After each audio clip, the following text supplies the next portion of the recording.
Students, hope you all are fine. Okay, so this is the first class on the subject topic analytical chemistry. Okay, analytical chemistry unit 3.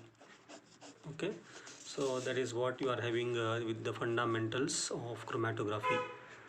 Fundamentals of chromatography. So this is what very important. Okay, and you may have around 10 to 15 marks in the examination. Okay, one full 2 3 questions will be there on this chromatographic, 2 marks and the major marks on this. Okay, so today we'll start with this introductory part of this chromatography, and within around 12 videos or 10 videos we'll see that this chapter will be completed, okay, by next week. And if you come to offline classes, so surely we will deal once again refreshment with some of the important points on this topic.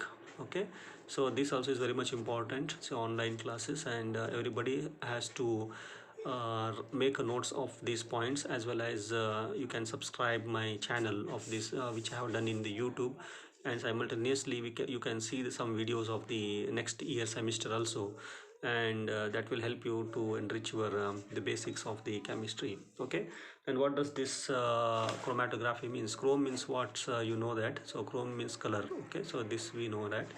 And graphic means the writing or the writing. Okay, and graph, so graphs. Okay, writing means color writing like this. So this is what we call it as a chromatography. So if you see this was first introduced by Russian scientist. Okay, or he was a botanist. Okay, so Michael Sweat, Swett. Okay, Tswett. Michael Sweat. Okay, was a Russian botanist here. Okay, he was the first person to separate the natural compounds. Okay, so he was the first person to separate the natural compounds, okay, from the plant extract. So he did plant extract and separated the natural compounds from this plant extract. Okay, Michael Sweat. So from there the chromatography, so slowly it was in advanced, now it is in advanced stage. So what he initially used was the column. Okay, so he used the column. Okay, so he used the column of calcium carbonate. So calcium carbonate as a stationary phase, as a stationary phase. So that means he used one like the one column he used, and in that column he took the stationary phase, which was stagnant here, of which one, calcium carbonate, and he took liquid hydrocarbon. Okay, liquid hydrocarbon as the mobile phase. So he, mobile means what is running here like this, is a mobile phase here. And he saw that and a plant extract was taken here, and he moved this liquid hydrocarbon on the plant extract where the stationary phase was calcium carbonate, and he collected the effluent. Okay, he collected the effluent in the conical flask, and what he saw, he could see that in the extraction he could see different colors. Okay, so he could see the yellow color, he could see the orange color. Okay, and he could see green color like this. So these three colors he could observe, and he could observe that. And after the study of quantitative, so he could see that the yellow color was because of xanthophyll, which was present in plant. Okay, and the orange, it was because of carotenoids. Carotenoids. Okay, and the green was of chlorophyll. You know this chlorophyll are well green in color. So like this, so these three components was been identified by this first person, Michael Sweat, based on the color. Okay, and as the main this hydrocarbon he used was pet ether. So he used this as hydrocarbon, and he extracted these three components in the plant, natural products from the plant. And this is how the start point of the chromatography existed. And till date we can see that there is a lot of lot of we can say advancement in this chromatography. Now if you see the different principles, okay, of this chromatography, so what does this chromatography depends on? So chromatography depends on several principles, okay, one by one. If you see, so first is the adsorption, we know that. So first is the adsorption, okay, second is partition, adsorption, second is the partition, then ion exchange, ion exchange, then it comes size exclusion, size exclusion, and last one we can take it as affinity, affinity, okay. So the principle depends on the adsorption, partition chromatography, ion exchange chromatography, size exclusion, and affinity. So these are the different types of the principles where the chromatography is based on. So as you know that what does this adsorption, okay, so adsorption means what? So the difference between absorption and absorption, okay, adsorption and absorption. Absorption means, you know, that a sponge, sponge we take, no, sponge we take, there's absorption. That means if this is a sponge, so whole thing is, if we put this in water, water is absorbed like this, inside everything water is absorbed. This is called absorption. What is adsorption? So you know that, okay. So you can take it as a charcoal, okay. What will happen? So only surface will get adsorbed, inside there is nothing is going to be particles is not going to be.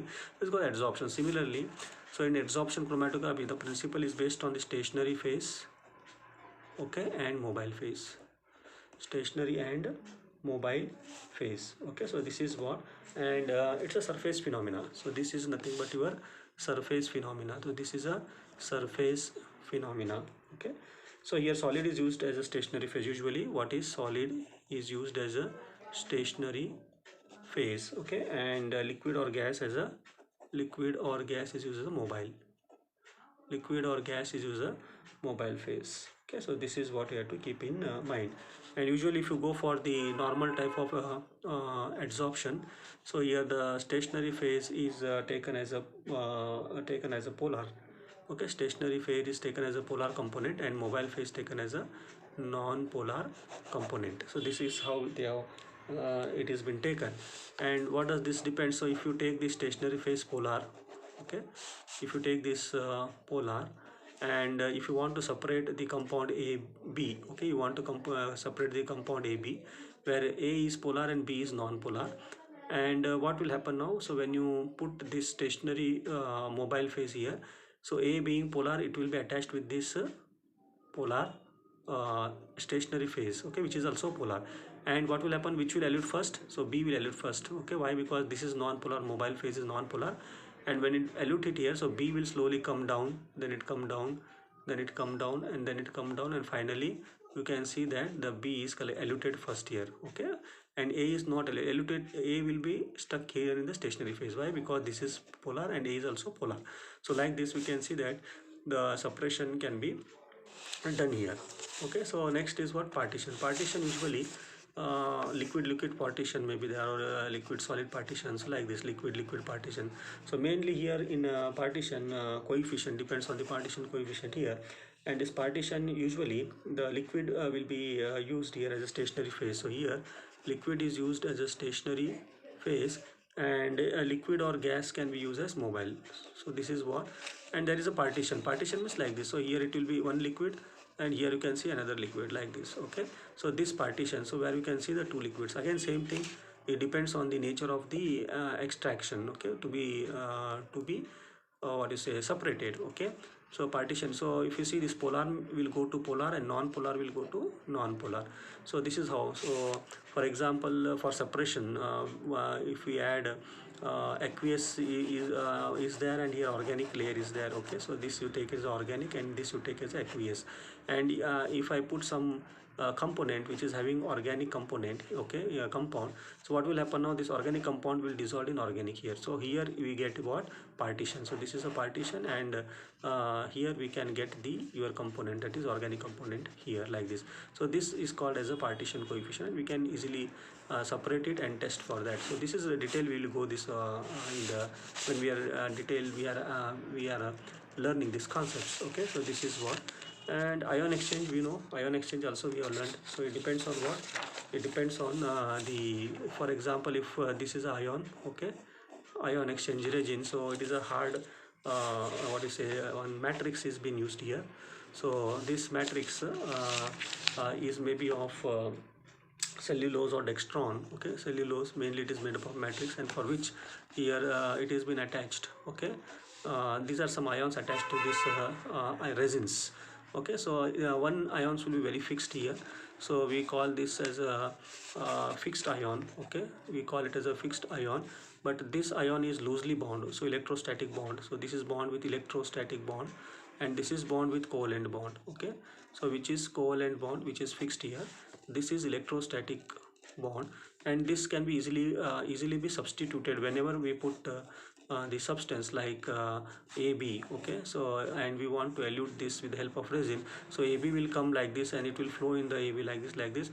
And when it comes to Y here, so because of the charges here, so what will happen, so Y will come up, will be detached here, and AB will get attached onto the resins like this. Okay, and finally how we can remove this AB now, by some eluting or some solvents. Okay, so which is very favorable with the AB. So when we elute this with some solvents which is very reactive to AB, so AB will come into the conical flask, and then it can be detected by any of the methods which we are learning in the next video, coloring method or any different methods. We can identify this AB, what will be the AB. This is how principle of the ion exchange resin. Okay, so this is what.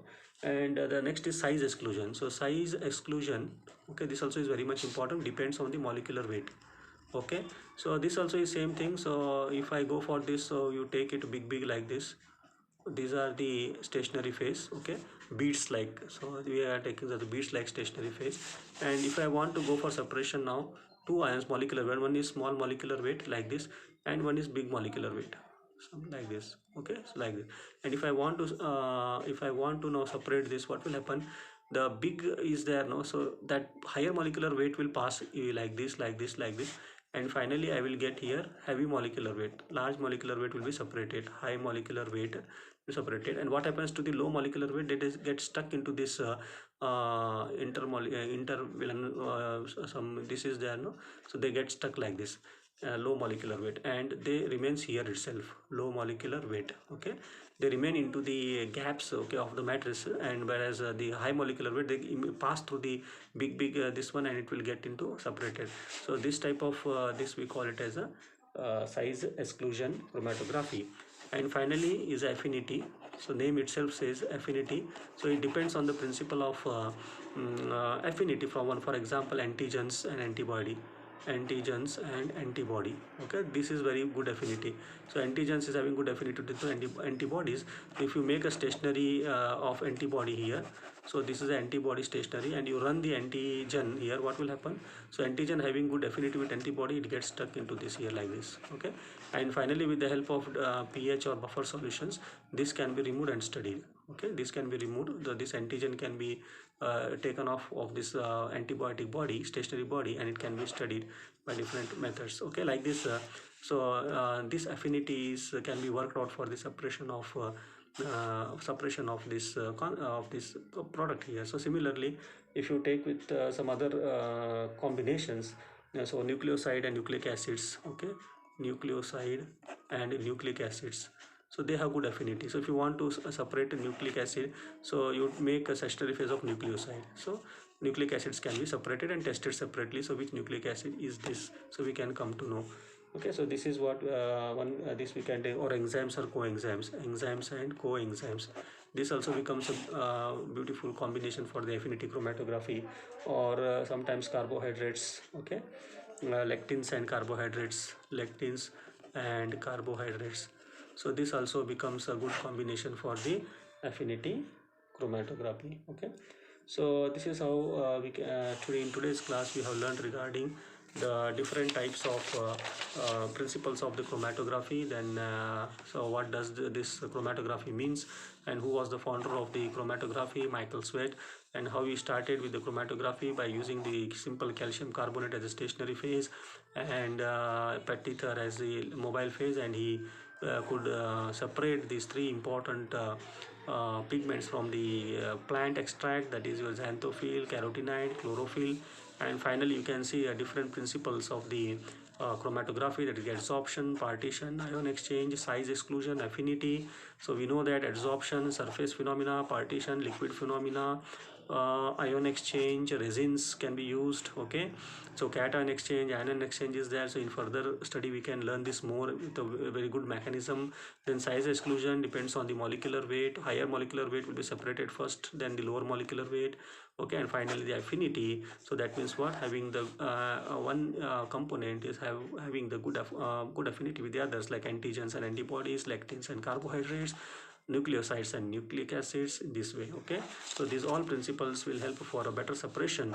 And in the next video we will see one by one the concepts, column chromatography, these everything which is there in your syllabus unit 3. So one by one we will take and learn in a detail. Hope you understood this. Okay, see you in the next video. Thank you.